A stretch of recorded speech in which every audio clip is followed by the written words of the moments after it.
Então, bora. Vamos começar com uma que eu acho que é uma dúvida de muitas pessoas, principalmente os neófitos, né? Eu gosto, chique essa palavra. Os recém-chegados, né? Os abias, enfim. E da gente mais velha também. Porque eu acho que pode ter muito equívoco nisso, assim, né? A pergunta é: como os orixás escolhem os seus filhos? São eles que escolhem os seus filhos? Não faço ideia, tem que perguntar para eles. Existem duas formas, né? Quando a gente entende que esse escolher não é tipo bingo de loteria, né? Ó, fulano é teu. Ele tem uma confluência harmônica para alguma coisa. Existe um orixá. Vamos mudar. Existe um Odu, um caminho reto. Para quem fez outras lives lembra, né? Odu são eixos de energia direcionados diretamente da fronte criadora, que fazem caminhos até nós, em frequências específicas. Então, eu vou ter base 1, o Karan, né? O primeiro Odu, o princípio, e assim por diante, a gente vai fazendo, né? Caminhos possíveis no nosso mundo, mais diretamente, 16 mais 1, né? 17 Odus primordiais que fazem esse caminho, que multiplicados por eles mesmos, formam um número X de possibilidades, né? Para se realizar no nosso mundo.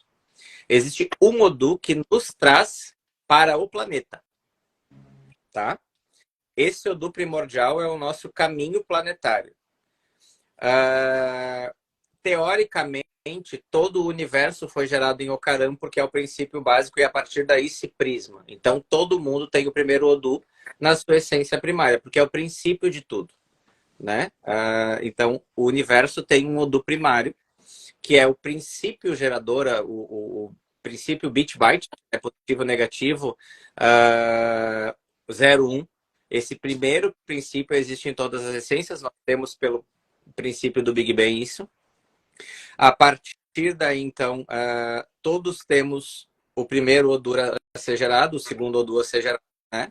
Que é o primeiro Odu Ofum, o pano branco, a luz gerada no Big Bang, e o segundo, Odu gerado, Ejionilé, que é o caminho que se faz a partir da luz. E aí, né, muda. Então, esses três Odus primários, naturalmente, todo mundo tem.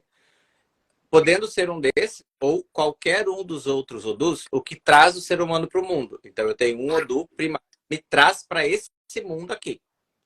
Porque esses três Odus primordiais, mais o Odu do mundo onde eu vim antes, é de lá. Não tem nada a ver.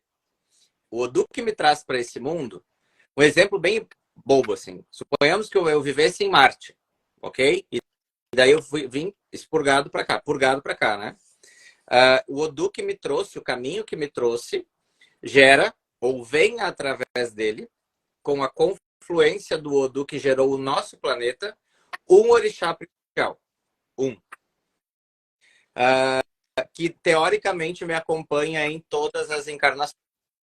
Podendo ou não estar em todas as encarnações, porque eu posso mudar o orixá, ou seja, o caminho que eu percorro nessa encarnação, conforme o meu karma, conforme o meu dharma.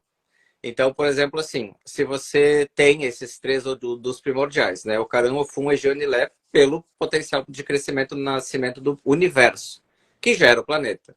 E aí eu venho nesse mundo, dentro da mesma especificação, eu vou ter um orixá. Mas se eu preciso aprender alguma outra coisa, o meu de uma encarnação para outra muda. Mas ele não sai do meu jogo. Ele permanece ali em uma das posições. Então, o orixá me escolhe? Não, o orixá não me escolhe, o orixá me aceita. Né? O Oiá não vai olhar para ti e vai dizer assim, ai, Bruna, vamos. O Oiá vai dizer assim, ai, Bruna, tá, vamos.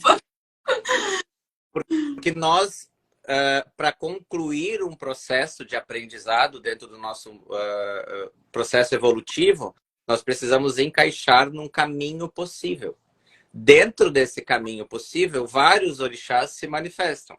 Então, por exemplo, vou pegar o Odu Ejionilé. Tu pode ter manifesto nesse Odu Exu, pode ter manifesto nesse Odu Ogum, pode ter manifesto nesse Odu Oxaguian, tu pode ter manifesto nesse Odu Ajagunã, e aí vai. Tem outros, né? Outros orixás Ajagun, e vamos indo. né?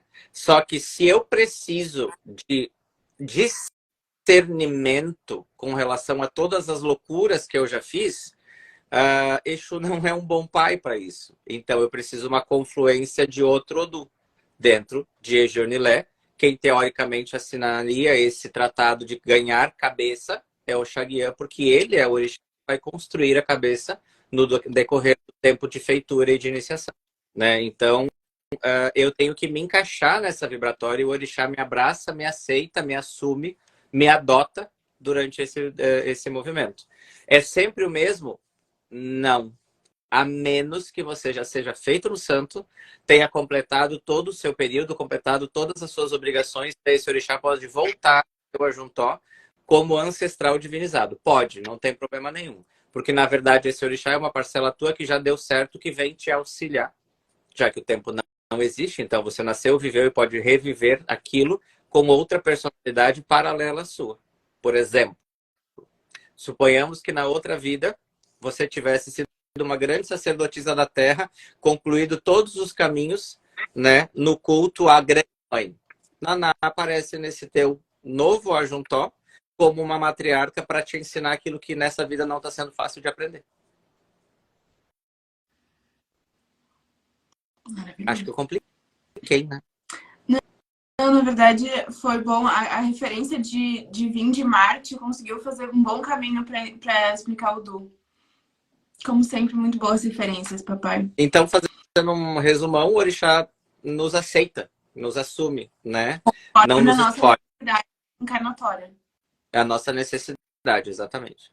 Uhum. E claro, né? Se formos compulsórios, aí o orixá nos aceita conforme a necessidade e o aconselhamento mais inteligentes. Aí quem vai interferir nesse orixá e nesse Odu é o concílio kármico, diretamente, né? Porque o compulsório precisa de alguma coisa. Nesse caso específico, o orixá vem com um punho de ferro, porque aquele espírito, como precisa entrar como compulsório no mundo, normalmente com ori transitório, que é como a gente chama, né?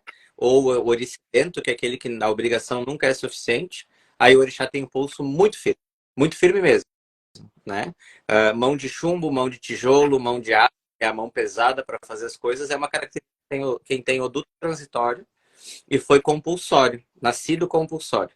O orixá tem uma estrutura muito mais rígida para diminuir o número de possibilidades de erro, porque o acerto de qualquer coisa para esses seres é muito importante.